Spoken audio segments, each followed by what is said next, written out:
It's very dark and eerie in here early on Holy Saturday morning. There's no flickering candle at the tabernacle, and the tabernacle is empty, with the door wide open, with no one home. Holy Saturday is a strange day. It's a quiet day of waiting. There was a tomorrow today, after yesterday's events, the crucifixion. But will there be a tomorrow tomorrow? Will it feel any different or better than today? What do we do now that yesterday happened and Jesus is dead? Today, Holy Saturday, is similar in feeling to the day after a funeral. When a loved one has died, we do all the comforting rituals of funeral and burial, but when those are finished, now we don't know what to do because we haven't started yet to rearrange our lives without that person's presence. But we do have to. Now remember, we don't know yet that the surprise tomorrow on Easter is that we don't have to do this, or rather that our lives do have to be rearranged, but in a completely different way now, not because of the loss of a loved one, but because of his eternal presence. And so this day, Holy Saturday, is filled with sadness, melancholy, confusion. It reminds me of the way a Tenebrae service ends.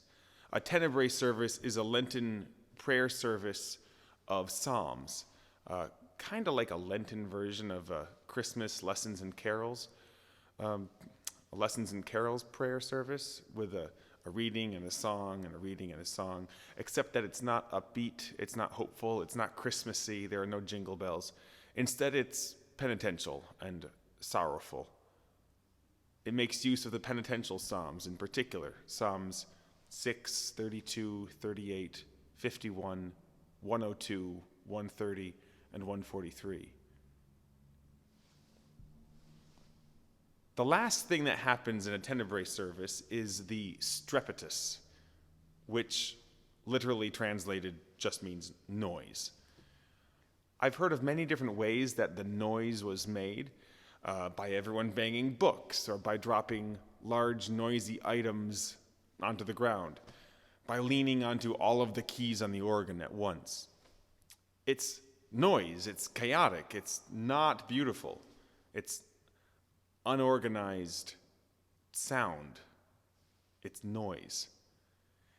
It's meant to symbolize the earthquake that took place when Jesus died, while the veil in the temple was torn in half. It symbolizes that earthquake and a cosmic confusion. The universe exists. There is a creation, but there is no creator. We exist, but there's nothing causing us to exist. God is dead. I want to read for you an old homily by an anonymous author on Holy Saturday.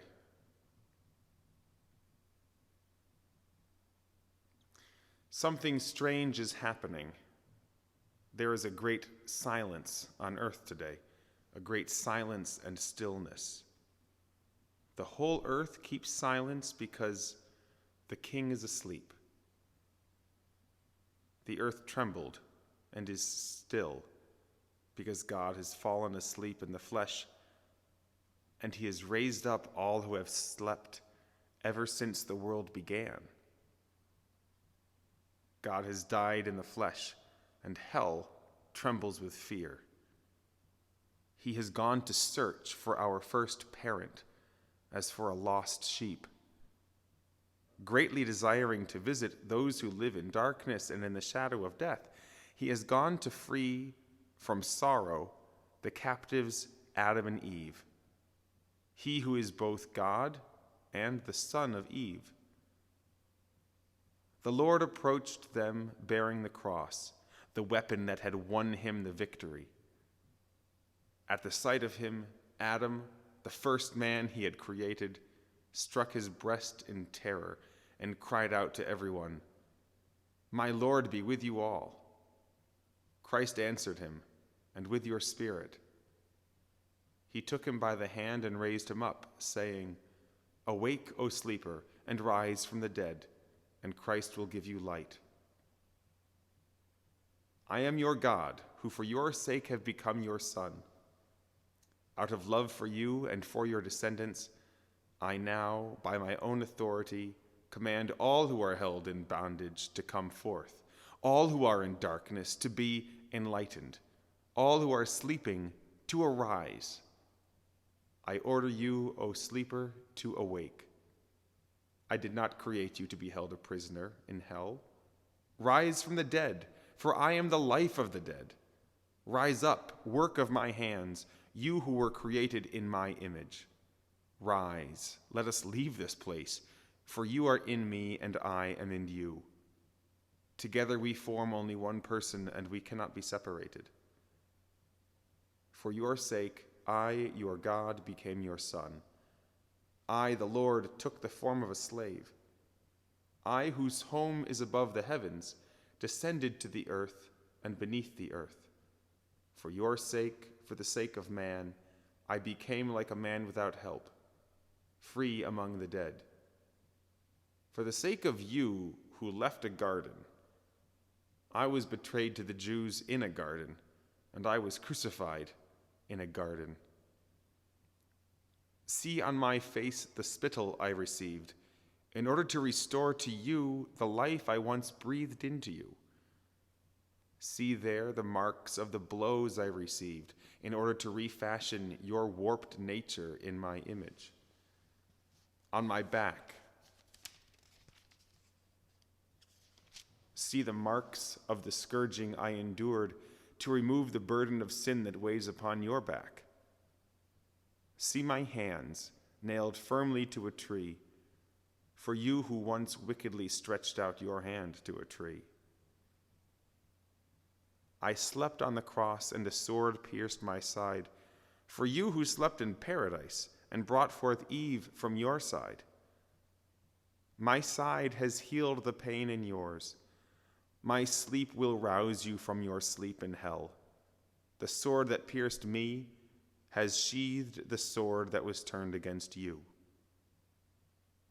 Rise, let us leave this place. The enemy led you out of the earthly paradise. I will not restore you to that paradise, but I will enthrone you in heaven. I forbade you the tree that was only a symbol of life. But see, I who am life itself am now one with you. I appointed cherubim to guard you as slaves are guarded, but now I make them worship you as God. The throne formed by cherubim awaits you, its bearers swift and eager. The bridal chamber is adorned, the banquet is ready, the eternal dwelling places are prepared. The treasure houses of all good things lie open. The kingdom of heaven has been prepared for you from all eternity.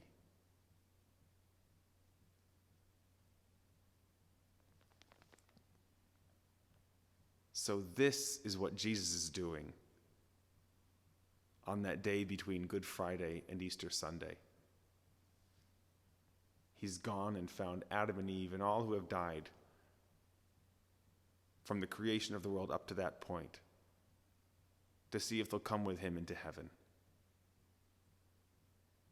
All this before he rises from the dead on Easter Sunday for the rest of us.